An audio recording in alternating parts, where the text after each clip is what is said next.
Hey guys, dun sa sa mga nagtatanong kung doon kasi sa TikTok dami nagtatanong paano daw yung saan daw kinukuha yung tunog ng keyboard tsaka yung guitar. Kasi yung sa setup ko parang isang buo siyang isang buong setup na magkasama. So may nag-PM din sa akin paano daw ginagawa yung mga synth effects. So itong setup ko kasi ano siya, naka main stage kasi ko. Ito nakikita nyo ngayon, main stage. So may ano dito, may keyboard, may drone key, tapos may guitar. Itong part ito yung guitar. So naka Scarlett to, ito yung input ko, as well yung output diyan na din yung output. So pag tutugtog ako, may setlist lang dito. Yung setlist nandito. Yung mga kanta na tutugtugin ko, nandyan na.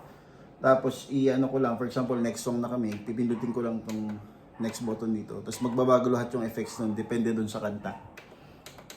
So ayan, for example, Nothing is Impossible. Bali, paiba-iba yung, nagbabago yung tunog na, depende dun sa, kung nasaan ka dun sa kanta. For example, sa first part, medyo light lang. Usually guitar nga lang din dun, tapos pwedeng drone lang, key of C for example. Key of C, yan, may dating key of C dun. Tapos pipindutin ko lang tong start.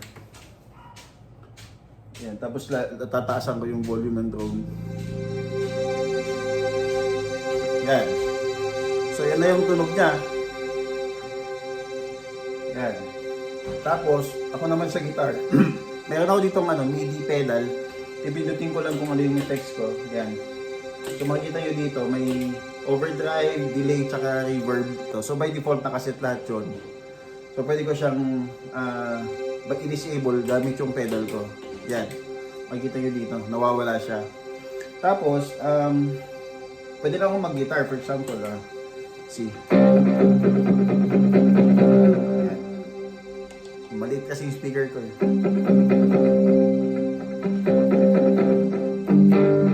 Yan. Tapos may volume din yung guitar ko. Yan. Nasa pedal ko sa baba yung volume ng guitar. Ayan, nandito lang sa... Yan.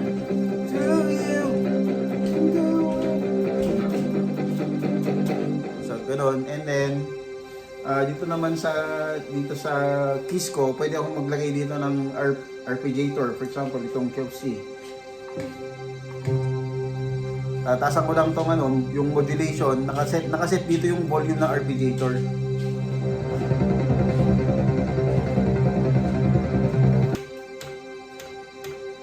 Yeah, 136, okay na siguro yan. Pang testing lang natin. So, C. Yan.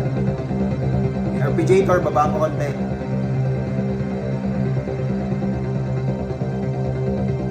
Yan. Pwede lang sumabay, tumugtog. Diba? Through you, I can do anything. Ayun. Yung drone, maganda din to pang for example, gumagamit ka ng piano. Kunyari key of C yan. Pwede ko dito sa keys ko, pwede ko lakasan yung piano saka yung strings.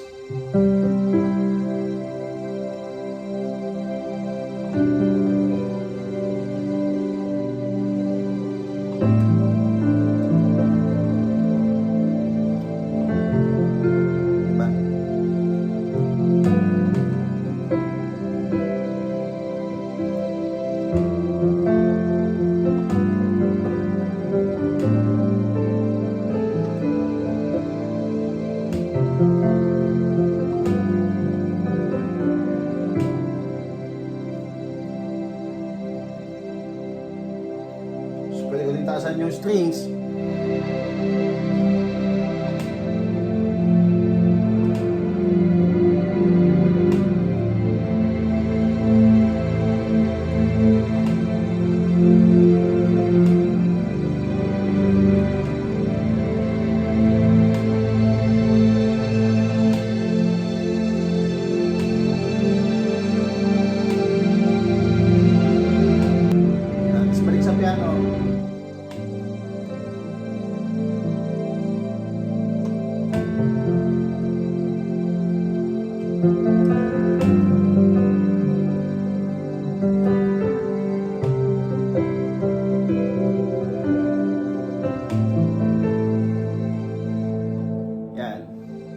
sa guitar naman, ganoon lang din. Pag hindi ako nag-guitar, naka-enable yung drone ko. Tapos may iba kaming keyboardist na tumutugtog. Ako, backup effects lang talaga yung ginagawa ko ito. Yung mga kakaibang tunog lang.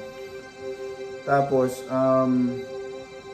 pag guitar na, pag may solo for example, dinib ko lang yung drone na yan. Kunyari key off C tayo. I-engage ko yung ano ko, overdrive and delay. Pwede na akong tumugtog ng ano.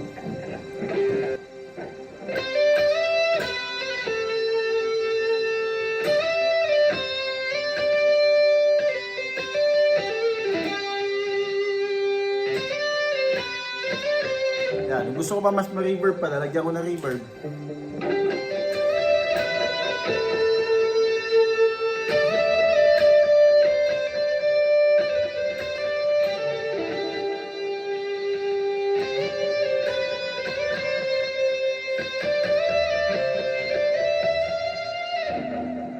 Gusto ko clean lang, tatanggalin ko yung overdrive. Ito.